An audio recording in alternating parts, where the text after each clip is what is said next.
ఇప్పుడు usage of used to. ఈ used to, use అంటే మనకి ఒక అర్థం వచ్చేసింది. ఏంటి యూజ్ అంటే ఉపయోగించడం అని. అయితే యూజ్డ్ టు అని పెట్టినప్పుడు ఉపయోగించడం అనే మీనింగ్ రాదు.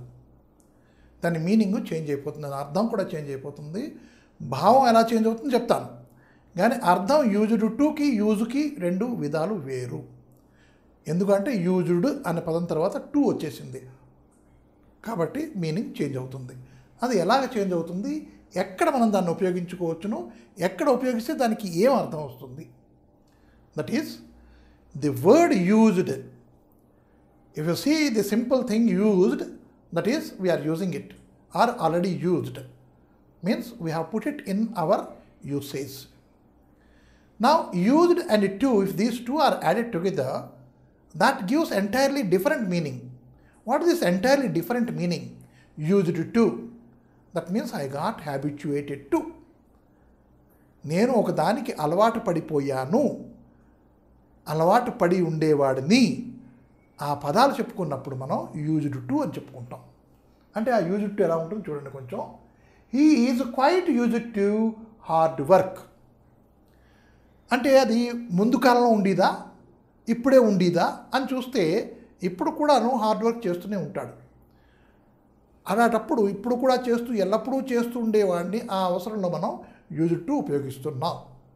అంటే ఒకే మనిషి ఒకే పని ఒకేలాగా ఎల్లకాలం చేస్తున్నప్పుడు కూడా మనం యూజ్డ్ టు అనే పదం వాడాము. ఎందుకు చెప్తున్నాను అంటే తర్వాత మనం చూసిన సందర్భాలు చూస్తే అది వేరుగా ఉంటాయి కాబట్టి ఇది కొంచెం మనం జ్ఞాపకం పెట్టుకోవాలి. ఈ యూజ్డ్ టు ఇక్కడ ఈ సెంటెన్స్లోనూ he is quite used to hard work, he used to hard work అని మనం చెప్పినప్పుడు అతను కష్టమైన పనికి కూడాను అలవాటు పడిపోయాడు. అంటే ఏంటి, నిన్న చేశాడు, ఇవాళ చేస్తున్నాడు, రేపు చేస్తాడు. దాంట్లో ఏమి చేంజ్ ఉండదు. దీన్ని మనం ఒక అలవాటు అని రాసుకోవచ్చు. యూజ్డ్ టు అన్నదానికి అలవాటు అని రాసుకోవచ్చు. కాబట్టి అతనికి కష్టపడి పని చేయడం అలవాటు అని మనం క్వైట్ యూజ్డ్ టు చెప్పేసుకున్నాం. తర్వాత you will soon get used to him, her or it. అయితే ఈ అలవాటు పడడం అన్నది మనం చిన్నపిల్లలో చూస్తాం. అంటే అలవాటు పడడం అంటే మచ్చిక చేసుకోవడం అని ఒక మీనింగ్ ఉంది. అంటే అర్థము భావం. చిన్నపిల్లలు మనకి వేగనం మచ్చిక అవ్వరు, వింటున్నారా? కొంతకాలం అయిన తర్వాత వాళ్ళు మనకి అలవాటు పడిపోతారు. దాన్ని మనం యూజ్డ్ టు ఉపయోగించవచ్చును. ఎలాగా? ఇలాగా. You will soon get used to it. The baby will soon get used to me. The baby soon get used to me. నాకు అలవాటు పడిపోతాడు, నాకు మచ్చిక అయిపోతాడు. అక్కడ అలవాటు అది వేరే కంట్రెక్స్లో మనం ఉపయోగించుకున్నాం, వేరే సందర్భంలోను. ఇక్కడ యూజ్డ్ టు అన్నది వేరే సందర్భంలో ఉపయోగించుకున్నాం. చూస్తున్నారా? అక్కడ ఏంటది, అది వాడికి నిన్న ఇవాళ రేపు చేసే పని మహా అలవాటు, అది మనం చెప్పుకున్నాం. ఇక్కడ అదే యూజ్డ్ టుని మనం మచ్చిక చేసుకోవడం, అలవాటు పడడం, మనం చెప్పే మాటలు వినడానికి, మనం చెప్పేదానికి అర్థం చేసుకోవడానికి, మనం రాసే రాతని అర్థం చేసుకోవడానికి ఒకళ్ళు అలవాటు పడాలి. దాన్ని మనం మచ్చిక చేసుకోవడం అని కానీ, నా వేవ్ లెంగ్త్ అతని వేవ్ లెంగ్త్ ఒకటే అయిపోయింది అనడం కానీ, మోడరేట్గా మనం చెప్పుకుంటాం we both have the same equal or same wavelength అని. ఎందుకు? అతను నాకు మచ్చిక అయిపోయాడు, లేదు నేను అతనికి మచ్చిక అయ్యాను అర్థం. అది to set the wavelength. అంటే యూజ్డ్ టు అనే పదంతోనూ to set a wavelength అంతవరకు మీనింగ్ మనం వెళ్ళిపోయాం. Right? So you will soon get used to it or him or her means I set an equal wavelength with him, with her and with it అని ఒక statement pass చేసాం. ఇక్కడ దానికి ముందు మీద చెప్పుకున్న యూజ్డ్ టుకి చాలా తేడా ఉంది. తర్వాత ఇంకా చూసుకుంటే I used to dive into a river from a tree top when I was a boy. ఇది చాలా పాతకాలం తాలూకు ఒక అలవాటుని నేను యూజ్డ్తో చెప్పుకుంటున్నాను. చాలా కాలం పాత తాలూకు ప్రాక్టీస్ని ఇక్కడ నేను చెప్పుకుంటున్నాను. When I was a boy I use to dive into the river from the tree top. చెట్టు చికారికి ఎక్కి అక్కడి నుంచి నీటిలో దూకేవాడిని. ఇప్పుడు నీటిలో దూకడం సంగతి పక్కన పెట్టండి, చెట్టు ఎక్కలేకపోతున్నాను. అది అంటే ఎప్పటిదో సంగతి మనం ఇప్పుడు చెప్పుకుంటున్నప్పుడు యూజ్డ్ టు అని పెట్టుకుంటాం. ఈ సందర్భంలో నిన్న ఇంకొక వర్డ్ చెప్పాను. ఆ వర్డ్ ఏమిటి? అది వుడ్ అనే వర్డ్ చెప్పుకున్నాం మనం. ఆ వుడ్ అనే వర్డ్ ఏంటి? I would. That is the past habits, the past practices, they can be said with would and used to. ఈ రెండు కూడాను ఒకే యూసేజ్లో మనం చెప్పుకోవచ్చును. He would smoke cigarettes. Now is he doing it? No. He would tell a lie. Is he telling ఎ లై today? No.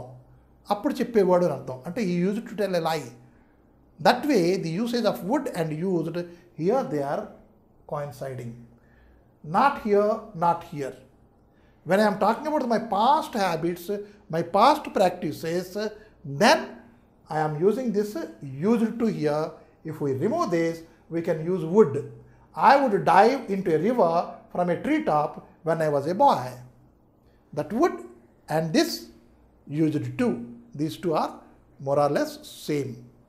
Now, దానికి meaning, నేను కుర్రాడిగా ఉన్నప్పుడు చెట్టుపై నుంచి నదిలోకి దూకేవాడిని. రైట్? అంటే ఆ అలవాటుని, అక్కడ చేసిన ప్రాక్టీస్ని, అక్కడ చేసే పనిని నేను ఇప్పుడు చెప్పుకుంటున్నాను. Next, he used to talk to himself as he was mentally disturbed. కొంతమంది తనలో తానే మాట్లాడుకుంటూ ఉంటారు. అదొక అలవాటు వాళ్ళకి. తనలో తానే ఇలా చేతిలో ఊపుకోవడం కానీ, ఇలా అనుకోవడం కానీ, ఇలా అనుకోవడం కానీ, అనేసుకోవడం కానీ, they do these things. Why? They are disturbed by something. They must have heard something by which they got disturbed and so they will be always like this. Or second thing ఏంటయ్యా అంటే, there was a problem at his working place. That problem could not be solved when he left office, left the working place, and that problem is still continued with him, still follows him, then he will be doing like this. తనలో తను మాట్లాడుకోవడం కానీ, చిన్న action చేయడం కానీ దానివల్ల ఉంటుంది. అది లేదనుకోండి, he will not be doing that. అంటే ఇట్ ఈజ్ ఏ టెంపరరీ, ఓ అప్పుడే వచ్చిన చిన్న అలవాటు అనమాట. అప్పుడు వస్తుంది, అప్పుడు పోతుంటుంది. రైట్? అది దానికి కూడా మనం యూజ్ టు అని చెప్పుకోవచ్చును. ఈ యూజ్ టు అన్నది not necessary to be the past practice. It can be yesterday's practice, it can be the other day's practice, but it is a past one only, not very early. So he use to talk to him as he was mentally disturbed. వాడిలో వాడే మాట్లాడేసుకోవడం, తన మటుకు తనే మాట్లాడేసుకోవడం, తనలో తనే మాట్లాడుకోవడం, దాన్ని మనం ఏమంటాం? We say talk to himself, talk to oneself, talk to myself, talk to yourself. నేను నీతో మాట్లాడాను, నేను అతనితో మాట్లాడాను, నేను ఇంకొకటితో మాట్లాడాను, నేను నాతోనే మాట్లాడుకున్నాను. I talk to myself, I talk to yourself, I talk to you. అది చెప్పుకోవచ్చును, కానీ I talk to yourself, నేను నీతో మాట్లాడాను. నేను నాతోనే మాట్లాడుకున్నాను అన్నప్పుడు ఐ టాక్ టు మీ కాదు. There I talk to you, I talk to him, I talk to her, it is okay. But when it comes to me, I talk to myself అనేది ఉపయోగించాలి, I talk to me కాదు. So likewise here he talk to himself, he talk to him కాదు. When I say I talk to him, it's okay. But when I say he talks to him, it is wrong. He talks to himself, అతను మట్టుకి అతనిలోనే మాట్లాడుకుంటున్నాడు. అది మనం యూజ్డ్తో కలిపాం. Because reason చెప్పాం. ఒక reason ఉండడం వల్ల ఇది ఒక చిన్న ప్రాక్టీస్గా ఏర్పడిపోయింది. అప్పుడే ఆ టెంపరరీ ప్రాక్టీస్ అంటే టెంపరరీ హ్యాబిట్స్ కానీ, టెంపరరీ ప్రాక్టీసెస్ కానీ we can say using the word used to. దాని తలక మీనింగ్ తీసుకుంటే, అతని మానసిక పరిస్థితి బాగులేనప్పుడు తనలో తనే మాట్లాడేవాడు, తనలో తనే మాట్లాడుకునేవాడు అని మనం ఒక చిన్న టెంపరరీ అంటే నాన్ పెర్మనెంట్ ఒక చిన్న పరిస్థితి ఏర్పడింది అక్కడ, దాంట్లో అతను అలా చేస్తున్నాడు. అంటే ఇప్పుడు మనం మళ్ళీ ఒకసారి చూసుకుంటే యూజ్ టు ఎక్కడెక్కడ ఉపయోగిస్తున్నాం. అని చూసుకుంటే ఫస్ట్ థింగ్ కష్టపడి పని చేయడం అలవాటు. ఈ అలవాటు అనే పదాన్ని చెప్పుకున్నప్పుడు యూజ్ టు మనం చెప్పుకోవచ్చును.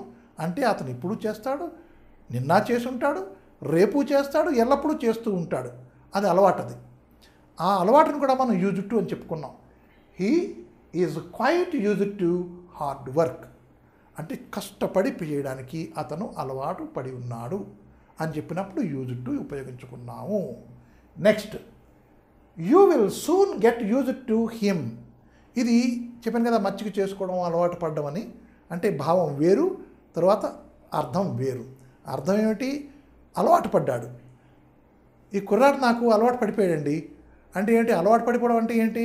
నేను ఏది చెప్తే అది వింటాడు, నేను ఏది చదివిస్తే అది చదువుతాడు, నేను ఏది పెడితే అది తింటాడు, నేను కొడితే తింటాడు. ఇది అలవాటు పడ్డాం. అంటే దాన్నే మనం మచ్చిక చేసుకోవడం అంటాం. అదే ఇంగ్లీష్లోకి వెళ్ళేసరికి ఒక పెద్ద పదం ఏంటైపోయింది? వేవ్ లెంత్ సెట్ అయిపోవడం. I got my wavelength set to him. ఎంత చెప్పక్కర్లేకుండాను we can very simply we say you will get soon use it to I got use it to him or her. I got use it to him or her అని మనం చెప్పుకోవచ్చు. ఇక I use it to dive, పాతకాలంవి. తర్వాత ఇప్పుడు టెంపరీగా ఇప్పుడు ఈ పరిస్థితుల్లోనే కొంచెం క్షణికంలో ఏర్పడినటువంటి అలవాటు కూడాను మనం యూజ్తో చెప్పుకుంటాం. అది యూజ్డ్. కొంచెం జ్ఞాపకం ఉంచుకోవాలి. అంటే మనం వుడ్ ఎక్కడ ఉపయోగిస్తాము? WOULD. అదే యూసేజ్లో మనం యూజ్డ్ ఉపయోగించుకుంటున్నాం. When we come to the sentence 3, third sentence, I use to dive into a river from the tree top when I was a boy. ఇక్కడ చూసారా? పాతకాలం ఎప్పుడో చిన్నప్పటి సంగతి చెప్పినప్పుడు అది రోజు చేసేవాడిని. అక్కడ రోజు మధ్యాహ్నం స్కూల్ ఎగగొట్టేసి చేసిన పని అదే. ఆ చెట్టు మీదకి పోయి మామిడి చెట్టు ఎక్కి అక్కడి నుంచి నీళ్ళలో గెంతడమే పని. సో అది పాతకాలం హ్యాబిట్. ఇప్పుడు నన్ను మీరు చెయ్యమన్నా చేయలేను. అది మనం చెప్పుకున్నప్పుడు ఈ యూజ్ టు ఉపయోగిస్తాం. అది మనం కిందటి లెసన్లో ఎలా చెప్పుకున్నాము? కిందటి లెసన్లో చెప్పుకున్నప్పుడు వుడ్ అని పదం చెప్పాను. ఆ పదం కూడాను దాని తాలూకా యూసేజ్ కూడా అది సేమే. అంటే పాతకాలం అలవాట్లు కానీ పాతకాలం ప్రాక్టీసెస్ కానీ మనం చెప్పుకున్నప్పుడు వుడ్ అని ఉపయోగిస్తాం. ఇప్పుడు చూడండి, అదే సెంటెన్స్ మనం వుడ్తో ఎట్లా రాసుకుంటాం. I would dive into a river from a tree top when I was a boy. నేను కుర్రాడుగా ఉన్నప్పుడు చెట్టు మీద నుంచి నదిలోకి దూకేవాడిని. అది మనం చెప్పుకున్నాం. అది అలవాటు కాదు, కానీ యూజ్ టు అని పెట్టుకుని మనం చెప్పుకున్నాం. అంటే పాత అలవాట్లని పాత ప్రాక్టీసెస్ని కూడా మనం చెప్పుకున్నాం. ఇక్కడికి వచ్చేసరికి 4వ దాంట్లోకి వచ్చేసరికి he use to talk to himself. అది అక్కడ he use to talk to himself.